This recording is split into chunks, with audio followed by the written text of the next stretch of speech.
setelah menatap wajah bayinya, mata si penatap akan berubah menjadi putih.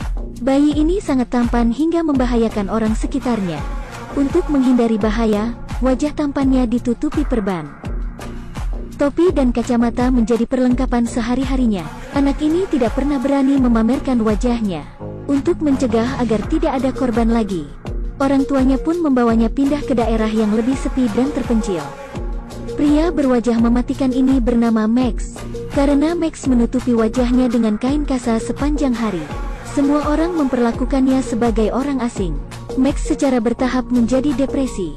Orang tuanya membawa Max mengunjungi terapisnya, Finn. Finn menanyai Max tentang perasaannya. Max bilang wajahnya sangat tampan dan ini bisa membunuh. Untuk itulah, ia merasa bermasalah. Finn terus mendesak Max dengan pertanyaan. Itu membuat Max membuka perbannya. Finn berpikir Max memiliki delusi. Finn pun menatap wajah Max di luar ruangan. Orang tua Max mendengar suara yang tidak asing. Mereka bergegas untuk memeriksa. Psikiater itu sudah tergeletak di lantai. Mereka menunggu polisi datang. Polisi melihat bahwa itu adalah Max lagi. Maka, tidak mengherankan. Polisi tidak bisa menahan Max karena itu bukan tindakannya. Kalau tidak, Max tidak tahu berapa kali dia sudah ditahan. Namun, Max sangat ingin hidup normal. Max yang duduk di kursi hanya menatap batu bata yang ada di dekat kakinya. Dia punya rencana. Max meminta dan untuk menghancurkan wajahnya dengan batu bata. Tapi dan tidak mau. Ia mengatakan itu adalah pengaturan dari surga. Max harus bisa menerimanya. Max mulai cemas. Itu membuat ia sedikit mimisan. Dan berpikir mungkin Max harus memiliki pacar yang akan membuat Max merasa lebih baik. Jadi, dan mengenalkannya pada seorang gadis. Max hampir tidak pernah mengobrol dengan gadis-gadis sejak dia masih kecil. Baginya, itu memalukan. Secara kebetulan, Max bertemu dengan mantan pacar gadis ini. Pacar gadis ini menatap Max, lalu menghembuskan asap rokok di depan wajahnya. Pria ini mengejek Max. Dia mengatakan Max menutup wajahnya karena dia terlalu jelek untuk dilihat orang. Max tetap diam dan membiarkan pria ini menghinanya. Kemudian, pria ini melepas topi Max. Ia menekan kepala Max dan menggosokkan meja. Kemudian, pemilik restoran datang menghentikannya. Max terus memilih diam. Dan gadis di depannya mengira dia adalah seorang konselor. Gadis itu berbalik dan pergi. Begitulah kencan pertama Max yang gagal. Pria paling tampan di dunia tidak dapat menemukan pacar. Ini sangat ironis, membuat Max lebih tertekan. Dia berdiri di jembatan. Max ingin melompat dan mengakhiri hidupnya yang menyedihkan. Seorang anak laki-laki yang menjadi bodoh hanya karena ia sangat tampan. Tapi ketampanannya mematikan. Selama orang yang melihat wajahnya langsung meninggal di tempat karena wajah tampan ini. Dia telah mengambil banyak nyawa. Pada saat ini seorang gadis bernama Alex datang. Max berpikir dia akan membujuk dirinya untuk tidak melompat. Tapi Alex berkata, "Anda ingin mati? Carilah jembatan yang lebih baik. Ini terlalu rendah untuk jatuh." Alex mengatakan, Max tidak memiliki keberanian untuk melompat. Kemudian Alex membawa Max ke suatu tempat, yaitu panti jompo, tempat Alex menjadi sukarelawan. Karena baginya, orang tua adalah orang yang paling dekat dengan kematian. Tapi mereka sangat optimis dan ceria. Tidak ada yang peduli dengan penampilan aneh Max. Di sini Max membuka hatinya untuk pertama kali.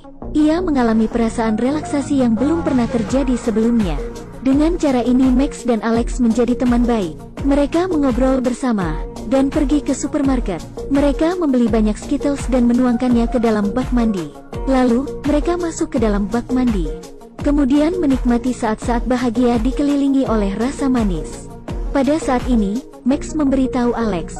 Ia mengatakan pada Alex alasan mengapa kain kasa melilit wajahnya. Setelah mendengarnya, Alex tidak menganggapnya serius. Tapi ia malah membuka resleting jaketnya. Lalu menunjukkan sebuah alat yang ada di atas dadanya. Ternyata Alex menderita penyakit jantung yang langka. Kematian bisa datang kapan saja. Di hari-hari setelahnya, dua orang yang sakit dan menyedihkan ini semakin dekat. Bersama-sama mereka melakukan banyak hal yang belum pernah mereka lakukan sebelumnya. Misalnya minum dan menonton film bersama. Max merasa hidupnya memiliki warna. Dan Alex juga merasakan detak jantungnya berdegup kencang untuk pertama kalinya. Di kamar Max saat ini, hubungan antara keduanya secara bertahap semakin intim. Alex melepas kacamata hitam Max. Melihat mata yang dalam dan indah, Alex semakin terobsesi. Tiba-tiba, orang tua Max pulang. Mereka masuk ke kamar Max dan mendapati Alex di sana. Melihat Alex, orang tua Max senang karena Max akhirnya memiliki pacar. Di perkemahan berikutnya, Alex berkata kepada Max bahwa ia sangat ingin melihat wajah Max. Jadi Max melepas perban di wajahnya dan menutup mata Alex, lalu membiarkan Alex menggunakan tangannya untuk merasakan wajahnya. Hari berikutnya, mereka datang ke panti jompo lagi. Tapi ada kabar buruk, seorang wanita tua jatuh sakit. Menyaksikan orang tua itu menderita setiap hari, Alex merasa sedih. Dia ingin Max membantu Rose mengakhiri hidupnya. Ia ingin Max membantunya pergi tanpa rasa sakit, tapi Max menolak. Dia benci melihat orang lain merasakan sakit di depannya. Alex pun pergi dengan kecewa.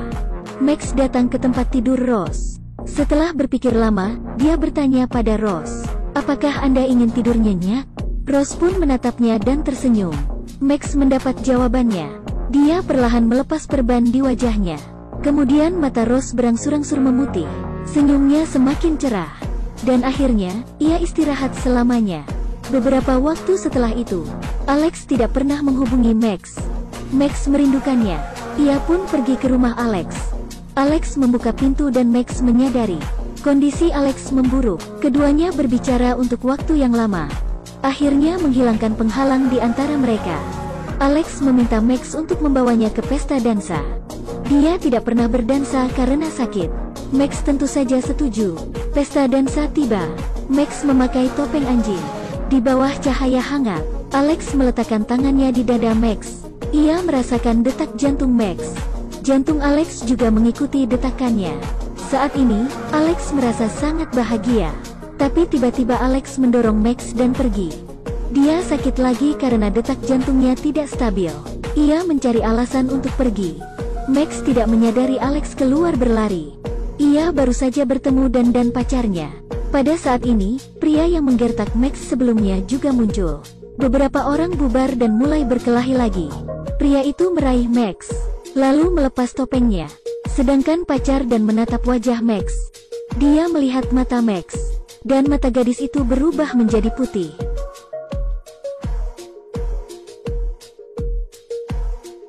Max segera dibawa ke kantor polisi, tapi akhirnya dia dibebaskan. Lagi pula, pria tampan tidak harus membayar untuk hidupnya. Saat ini, Alex sedang dirawat di rumah sakit. Max pun datang menemuinya. Alex tahu bahwa waktunya hampir habis. Ia meminta Max untuk melihat wajahnya. Setelah mendengarnya, Max marah. Max tidak ingin wajahnya membuat Alex mati. Ia kembali ke rumah dan mengambil batu bata untuk menghancurkan wajahnya sendiri. Untungnya, orang tua Max tiba tepat waktu. Mereka segera menghentikan Max. Kemudian, Alex terus menelepon Max, tapi Max tidak menjawabnya. Dia datang ke pemakaman pacar dan lalu meminta maaf padanya. Ia mengatakan bahwa dia benar-benar bersalah. Banyak orang yang telah menjadi korban, tapi dan tidak menyalahkannya, dan mendorong Max menghadapi kenyataan, dan membujuknya untuk mengunjungi Alex. Kalau tidak, mungkin Max tidak memiliki kesempatan untuk mengucapkan selamat tinggal. Kalimat ini menyadarkan Max. Dia bergegas ke rumah sakit. Saat ini, Alex sedang kritis. Ia mulai sesak napas. Melihat Alex menahan sakit, Max pun memutuskan untuk memenuhi keinginan terakhir Alex. Dia perlahan melepas perban dari wajahnya, kemudian berbaring di sebelah Alex. Akhirnya, Alex melihat wajah Max. Kebahagiaan menggantikan semua rasa sakitnya. Alex menangis, begitu pula dengan Max. Di sisa-sisa matahari terbenam, Alex meninggalkan dunia dengan tenang. Setelah kematian Alex, Max tidak lagi terobsesi dengan wajah ini. Dia menerima semua ini dengan sepenuh hati. Alex menebus jiwanya yang hilang. Kemudian Max menggunakan wajahnya sendiri untuk membantu mereka yang tersiksa oleh penyakit dan bebas rasa sakit. Ia membantu mereka pergi dengan senyuman. Max akhirnya menyadari nilainya. Dan kapan bisa melihat wajah Max? Seperti apakah wajah pria tampan ini? Sangat disayangkan bahwa dalam film dari awal sampai akhir, Sutradara tidak menunjukkan wajah asli Max. Apakah karena dia takut penonton juga ikut mati? Temannya dan datang menemuinya. Ia pun melihat wajah asli Max. Ia kaget. Oh tidak, sekian video kali ini. Jangan lupa like dan follow. Sampai jumpa.